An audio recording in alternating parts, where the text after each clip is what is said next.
Alors, certains d'entre vous semblent perdus. Donc vous voyez que j'ai représenté en fait une courbe de Gauss.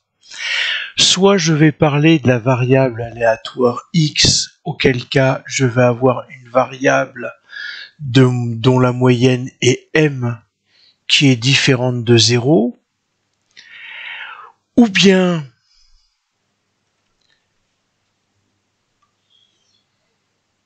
je vais avoir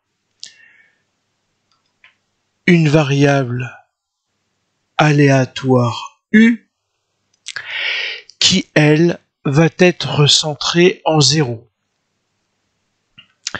Donc c'est plutôt à partir de ce schéma-là que je vais travailler, mais bien entendu, si je prends grand X, que j'enlève petit m et que je divise par sigma, j'obtiens grand U.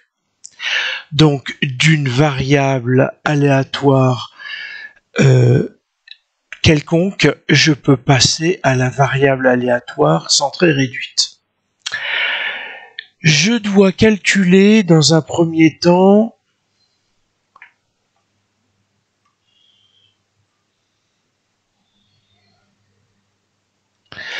la probabilité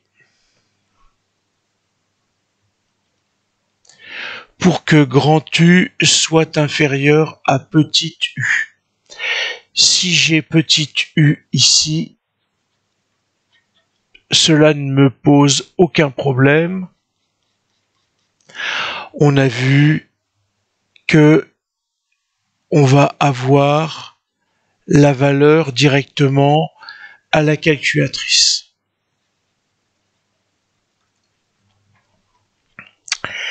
Les soucis vont commencer quand je vais avoir une valeur de moins u.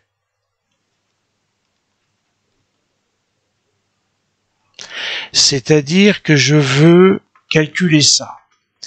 Le souci est que je n'ai pas ces éléments-là.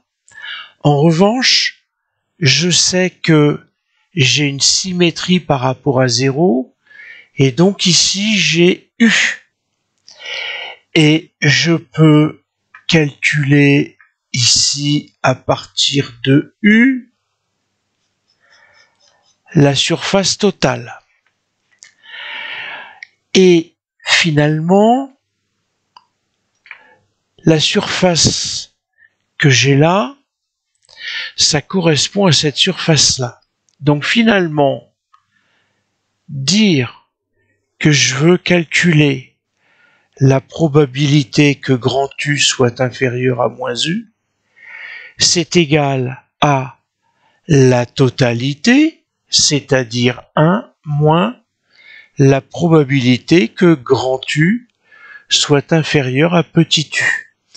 Petit u, on connaît sa valeur. En valeur absolue, c'est l'opposé de moins u.